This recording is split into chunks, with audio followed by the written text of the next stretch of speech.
पाकिस्तान का काल आने वाला है, क्योंकि मोदी सरकार ने गुरुवार को जो फैसला लिया उससे पाकिस्तान को फिर ऑपरेशन सिंदूर वाली तबाही, वो वाली फीलिंग याद आ गई होगी। वैसे भी अपनी संसद से लेकर अमेरिका तक पाकिस्तान के बड़े बुरे दिन ही चल रहे हैं। इसी बीच भारत ने डंके की चोट पर ऐलान कर दिया है कि अब छेड़ा तो इंडियन एयरफोर्स का कहर पाकिस्तान की तबाही से पहले नहीं रुकेगा। नमस्कार व्यूअर्स, मैं हूं अमीश देवगन। सत्य और तथ्य में आज बात होगी नए भारत की और फटेहाल पाकिस्तान की।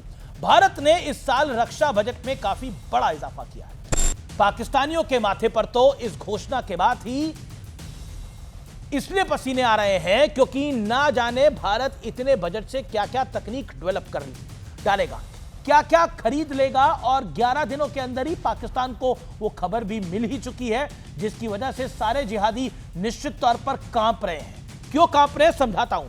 आप समझ चुके होंगे मैं किसकी बात कर रहा हूं। मैं उसी की बात कर रहा हूं जिसे बदनाम करने में चीन से लेकर 7 समंदर पार तक देश लगे हुए थे, क्योंकि उसके परफॉर्मेंस ने आर्म्ड वर्ल्ड के में खलबली मचा दी थी। और अब यह साफ हो चुका है कि भारत 114 राफेल और खरीदने जा रहा है। डिफेंस एक्विजिशन काउंसिल यानी डीएसी ने राफेल फाइटर जेट्स की खरीद को बड़ी मंजूरी दे दी है। यही वो काउंसिल है जो रक्षा खरीद की शुरुआती मंजूरी देती है। इसके बाद कैबिनेट कमेटी ऑन सिक्योरिटी यानी सीसीएस उस पर अंतिम मोहर लगाती है। यह बहुत बड़ा डेवलपमेंट है व्यूअर्स, क्योंकि भारतीय वायुसेना को फाइटर जेट्स की 42 स्क्वाड्रन की जरूरत है, आवश्यकता है, जबकि अभी हमारे पास 29 स्क्वाड्रन है। इंडियन एयरफोर्स के पास फिलहाल 36 राफेल जेट्स हैं। यह फैसला फ्रांस के राष्ट्रपति इमैनुअल मैक्रों की भारत यात्रा से ठीक पहले होता है। मैक्रो 15 से 17 फरवरी के बीच दिल्ली के में एआई समिट में हिस्सा लेंगे। माना जा रहा है कि इसी दौरान हस्ताक्षरों वाली फॉर्मेलिटी पूरी कर ली जाएगी। खास बात यह है कि पहले 18 जेट्स रेडी टू फ्लाई आएंगे, जबकि बाकी भारत में ही बनेंगे। यानी मेक इन इंडिया को भी हेवी बूस्ट मिलने वाला है, जिस मेक इन इंडिया का राहुल गांधी मजाक उड़ा चुके हैं, जिस राफेल के गिरने को राहुल गांधी कई बार पूछ चुके हैं, जो पाकिस्तान भी पूछता था। पाकिस्तान तो पहले से ही परेशान था, उसे इस खबर ने और बेचैन कर दिया है। वो परेशान इसलिए व्यूअर्स क्योंकि संयुक्त राष्ट्र ने दिल्ली में लाल किले के पास हुए बॉम्ब ब्लास्ट केस में एक बड़ा खुलासा किया है। यूएन ने अपनी रिपोर्ट, अपनी 37वीं रिपोर्ट में साफ साफ स्पष्ट कहा है कि इस हमले के पीछे पाकिस्तान के आतंकी संगठन जैश-ए-मोहम्मद का हाथ था। यूएन की रिपोर्ट में यह भी कहा गया है कि जैश के चीफ मसूद अजहर ने 8 अक्टूबर को महिलाओं के एक अलग विंग बनाने का ऐलान किया था। लाल किला ब्लास्ट के दौरान भारत की एजेंसियों ने भी अपनी जांच में यही पाया था, जैश अपनी वुमेन विंग को तैयार कर रहा है। बीते 24 घंटों में पाकिस्तान की मुसीबत यही नहीं रुकी है। इससे पहले पाकिस्तान के रक्षा मंत्री ख्वाजा आसिफ ने संसद में खड़े होकर जो कुछ कहा, उससे एक कहावत याद आ गई, बर्बाद गुलिस्ता करने को बस एक ही उल्लू काफी है, हर शाख पे उल्लू बैठे हैं, अंजामे गुलिस्ता क्या होगा।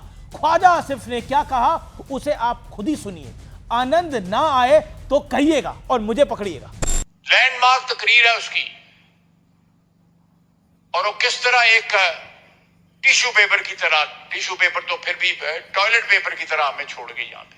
ख्वाजा आसिफ कह रहे हैं कि अमेरिका ने पाकिस्तान को टिश्यू पेपर की तरह नहीं, टॉयलेट पेपर की तरह इस्तेमाल करके फेंक डाला है। बात तो सही है। मौलाना आसिम मुनीर तो रेयर अर्थ मेटल्स वाला नजराना लेकर वहां पहुंचे थे, लेकिन हाथ क्या लगा, अमेरिका की ट्रेड डील तो भारत को मिल गई और बढ़िया डील मिल गई। बड़ी नाइंसाफी है जनाब। अभी तो पाकिस्तानियों को सुख वाले सपने आने ही शुरू हुए थे।